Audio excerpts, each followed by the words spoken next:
The thing to look for, the most important thing on all pickle hubs is look here for extra holes. Always look for extra holes. If there's extra holes, it's usually someone's messed with it and changed the plate. In this case, it hasn't been. It has a name inside. Unfortunately, I can't tell you who it was. It's very hard to research such information. But it's a nice 1-year volunteer with chin scales, pearl ring, detachable spike, as you can see, as it comes off and spins. There you go. Just a nice helmet. This is presently on the website because we had a chance to get to it. I picked up, this is a U.S. Air Force World War II A-11 pilot's helmet, size large, as you can see by the label. What's nice about this is it has the wiring in it. Normally, you find them a lot of times, there's no wiring, there's no plug, there's no nothing. You just find an empty leather helmet. This is good because, hey, it's complete, great for a U.S. Air Force, Army Air Force, sorry, representation for display. So that's another cool piece that came in. That's not listed yet, but we're working on it. Hopefully today. Ship's pennant for HMCS Fort Francis for the Royal Canadian Navy from World War II. That's nice. I think that's already up on the website. We got that far. It's been busy. Trying to keep it in your head as to what's coming and what's going sometimes can be problematic. Beautiful set of dagger hangers, Army, which will be on the website today with crushed velvet backing. Really nice deluxe set. Very nice condition. A lot of times these break. These little spring-loaded pieces, which go for the loops on the hanger, sorry, on the scabbard. But you know what?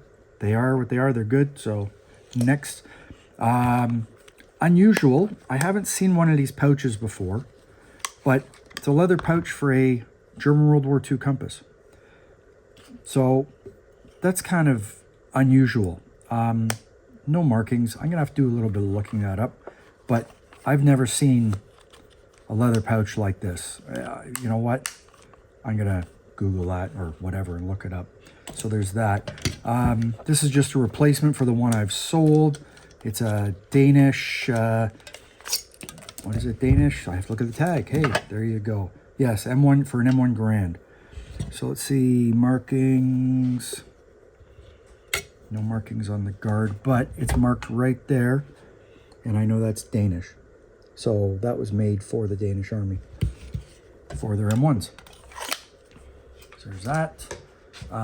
This came in a while ago. I finally got around to photoing it. German Army belt buckle in steel and one in aluminum. So they're going on the website today. They came actually out of a museum a while ago, and I just found them on the floor and thought I should get them off the floor, so it's probably a good idea. So that way we can get the stuff photoed and listed. So now it's photoed. Now we're going to get it gone. This, you know, I'm not 100% sure.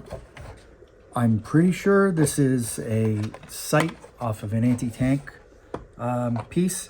It's marked with a War Department stamp. So it's broad arrowed. Sorry, not War Department, it's broad arrowed. It's dated 1940. Now, the number on here does not match the number on the box, which is right there.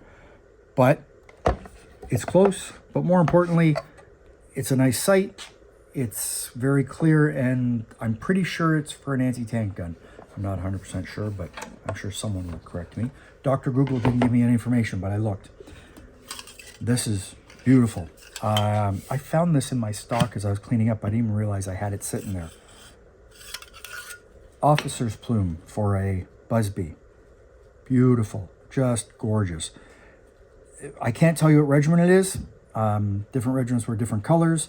This one's black and white, obviously, but I have the plume tin with it, and that would be great on any Busby because normally they're missing because they get thrown because they're kept separately. So that's a really nice piece. That is on the website already, so I don't expect that to last long because they're so few and far between. Some World War II Black Watch and Toronto Scottish shoulder titles. So I'm gonna show the backs because don't you know that's very important, I'm told. So if you look at the back there, Those are proper backings for World War II made shoulder titles of this type. There's different types, of course. Toronto Scottish and the Black Watch. These ones are not starch backs. They're just standard backings. That's good. But hey, if there was in a book, you'd know the difference.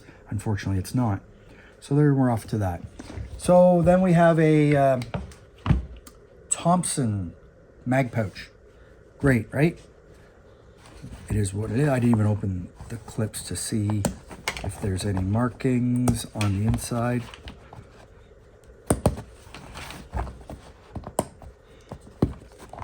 Do that carefully so I don't break them. Rip the snaps off, it devalues it. There you go. Nope, no markings, fine. But it's marked to Marine Corps and dated 1943.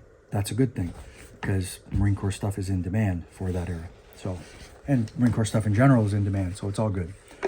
So there's that. Then we have a German World War II binoculars in case. The hard part to get in this one, in this case, is the case. So it's a Bakelite case with all the leather. You don't find the Bakelite cases because they break, they get destroyed. They're good, but they are fragile.